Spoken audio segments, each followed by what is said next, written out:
Hello students, हम BSc part 1 के organic chemistry के सिलेबस में जो आपका एरीन तथा एरोमेटिकता वाला चैप्टर जो दिया गया है उसका हम अध्ययन कर रहे थे।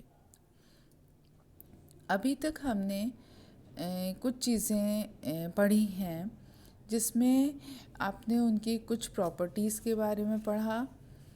इसके अतिरिक्त ये पढ़ा कि किस प्रकार से बेंजीन का स्ट्रक्चर बनाया गया या किस प्रकार से उसे सत्यापित किया गया कि इसका स्ट्रक्चर तीन डबल बॉन्ड एक दूसरे के साथ ऑल्टरनेट होंगे और वो रेजोनेंस की कंडीशन में होगा।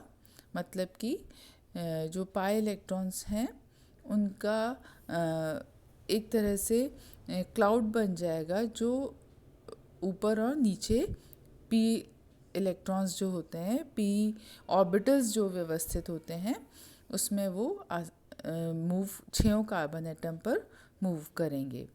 इसके पश्चात हमने हक्कल्स रूल पढ़ा था। हक्कल्स रूल्स के अनुसार जिसके जो 4n+2 पाई इलेक्ट्रॉन सिस्टम होते हैं वह बंद चक्र एक समतलीय उसका संरचना होगी, स्ट्रक्चर होगा और साथ ही वह एरोमेटिकता का व्यवहार भी दर्शाएगा। मतलब कि एरोमेटिकता के लिए एक आवश्यक शर्त है 4n+2 पाई इलेक्ट्रॉन का एक बंद तंत्र हो।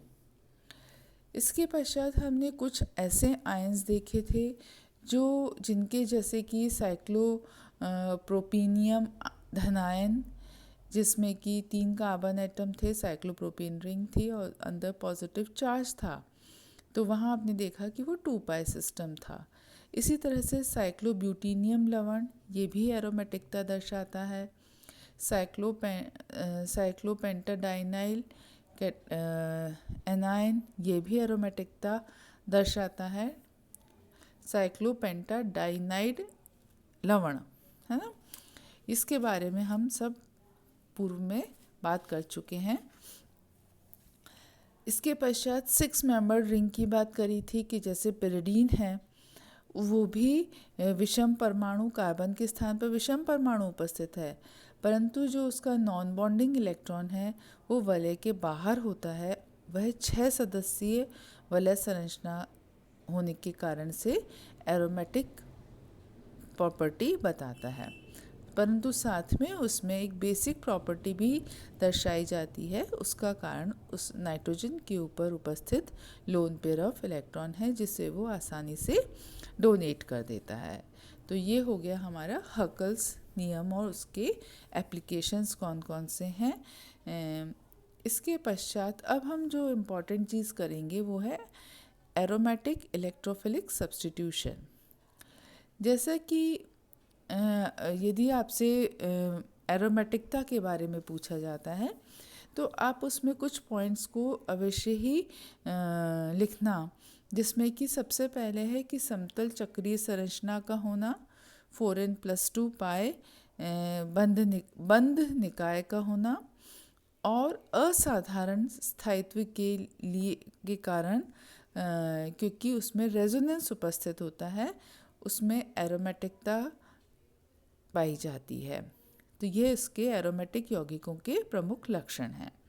साथ ही उनमें इलेक्ट्रोफिलिक सब्स्टिट्यूशन रिएक्शंस होती हैं, वह भी एक उसका प्रमुख लक्षण है। तो हमें इन सब चीज़ों को बताना अति आवश्यक है। नेक्स्ट जो चीज़ हम करेंगे कि आपको पता है कि बेंजीन की जो स्ट्रक्चर है वो एक समतलीय स्ट्रक्चर होती है। उसमें एक जो षड्भुजीय वलय होता है उसमें ऊपर और नीचे दोनों तरफ पाई इलेक्ट्रॉन अब्र की एक रिंग सी बन जाती है और रिंग बनने के कारण से अधिक इलेक्ट्रॉन धनी होने के कारण इलेक्ट्रोफाइल जो है तीव्रता से आकर्षित होता है क्योंकि उसे इलेक्ट्रॉन की आवश्यकता होती है, इलेक्ट्रॉन डेफिशिएंट होता है और इसी कारण से इलेक्ट्रोफिलिक जो है पहले प्रतिस्थापन अभिक्रिया इसमें संपन्न होती है। इससे मैंने आपको इस रिएक्शन के द्वारा बताया है कि बेंजीन पर जो इलेक्ट्रोफाइल अटैक कर रहा है उससे इलेक्ट्रोफाइल ने प्रोटॉन को सब्स्टिट्यूट कर दिया है, प्रोटॉन उसमें से निकल गया है। तो यदि हम इसकी बलगतिकी पर जाएं तो जैसा कि इस रिएक्शन से स्पष्ट है कि ये सेकेंड ऑर्डर रिएक्शन है। बायोमोलिकुलर उसकी मॉलिकुलरिटी है, द्विअणु अभिक्रिया है और इसमें बेंजीन और सबस्ट्रेट और E+ दोनों ही इसमें भाग ले रहे हैं। इसकी मैकेनिज़्म को देखिए आप। मैंने इस मैकेनिज़्म में आपको स्पष्ट करना चाहती हूँ कि जब इसके ऊपर इलेक्ट्रोफाइल अटैक करेगा तो बेंजीन रिंग के ऊपर पॉजिटिव चार्ज आ जाएगा और ये पॉजिटिव चार्ज जो है वो पोजीशन बदलता रहता है, इसी कारण से इसकी स्थायित्व है। तो इसका मतलब कि जो पॉजिटिव चार्ज के डीलोकलाइज होने से उसका स्टेबिलिटी बढ़ जाती है। तो आप इसमें देख रहे हैं कि किस प्रकार से जो इलेक्ट्रोफाइल है वो एरोमेटिक वलय के साथ में एक पाई संकुल बनाता है, फिर उससे हमें ट्रांजिशन स्टेट प्राप्त होती हैं। इस प्रथम संक्रमण अवस्था पहले हमें उच्च ऊर्जा की होती है, फिर इलेक्ट्रोफाइल का कार्बन परमाणु के साथ में एक सिग्मा बंध बन जाता है और उस सिग्मा बंध बनने के दौरान उससे ऊर्जा मुक्त होती है और वह कम ऊर्जा का एक इंटरमीडिएट में परिवर्तित हो जाता है, जिसे कि वीलैंड इंटरमीडिएट कहते हैं।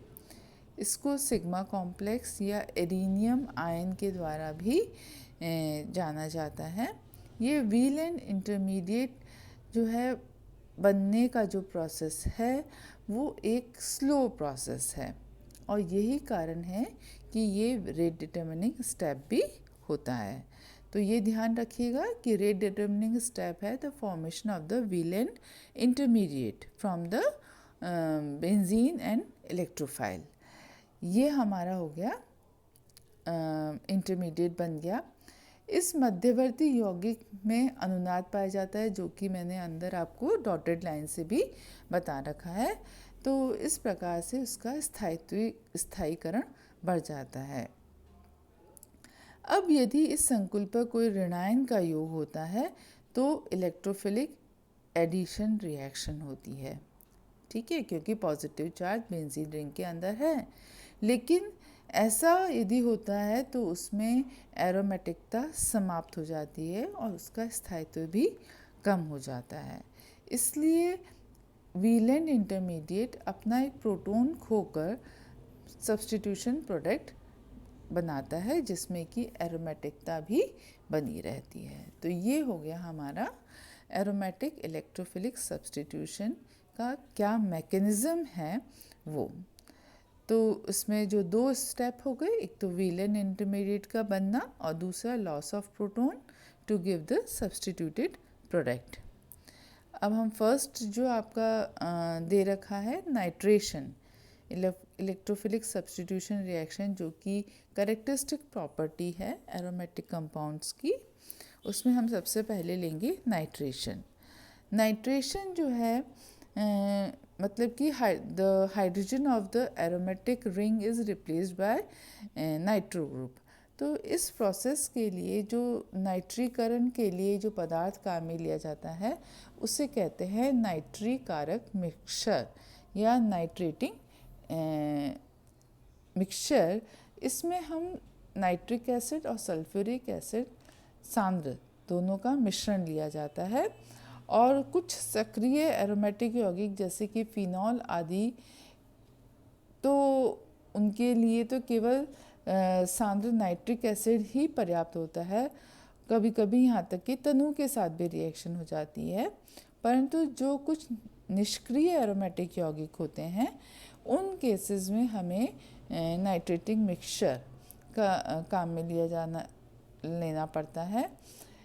तो उसमें हम कई बार हम फ्यूमिंग नाइट्रिक एसिड भी काम में लेते हैं। For example in case of metadinitrobenzene, यदि उसका हमें नाइट्रेशन करना है तो हमें थोड़ी ड्रास्टिक कंडीशन चाहिए रहेगी, थोड़ी स्ट्रॉन्ग कंडीशन चाहिए रहेगी, तो इसके लिए फ्यूमिंग नाइट्रिक एसिड काम में लिया जाता है।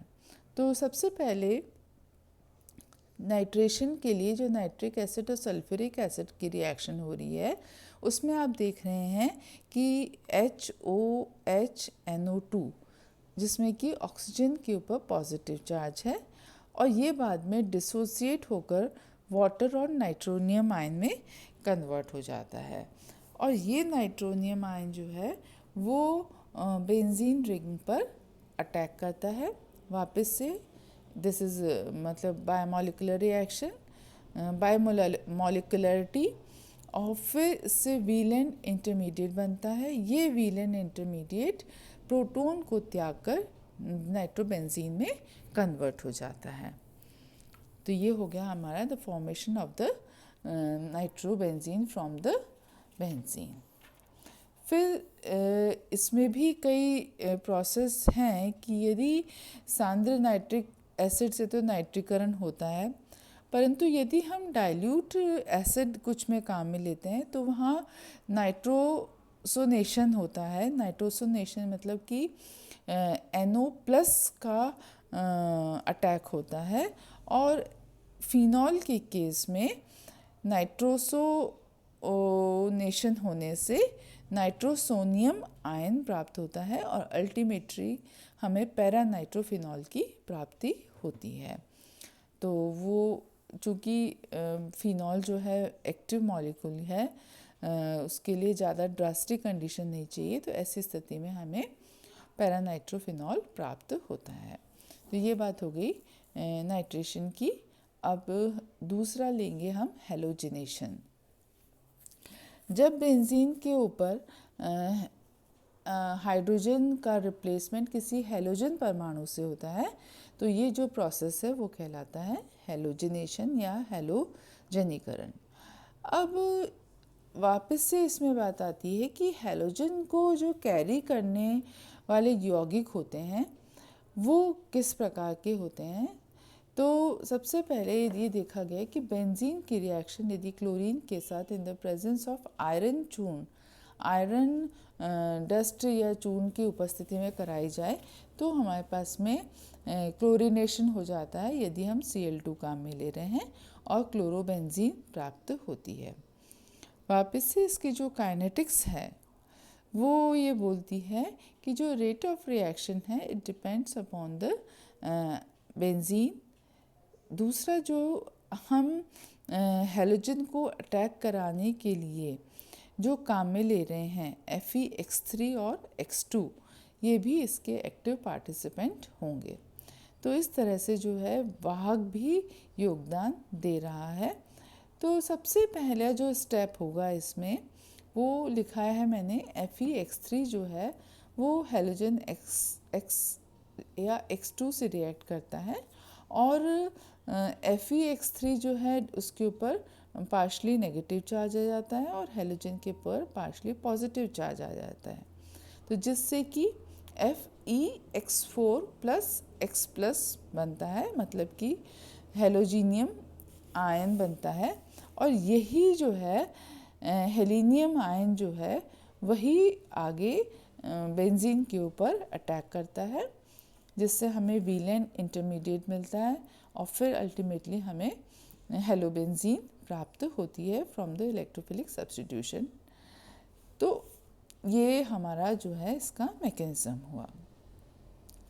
अब पुनः क्लोरीनेशन और जो ब्रोमिनेशन है वो तो आसानी से संपन्न हो जाते हैं, लेकिन जो आयोडीनेशन है और फ्लोरीनेशन है वो कुछ विशिष्ट विधियों द्वारा ही उनको संपन्न कराया जा सकता है। तो ये देखा गया है कि जो आयोडीनेशन है वो करने के लिए तीव्र ऑक्सीकारक पदार्थ की उपस्थिति जो है आवश्यक है, मतलब कि थोड़ी सी कंडीशंस, हार्ड कंडीशंस चाहिए।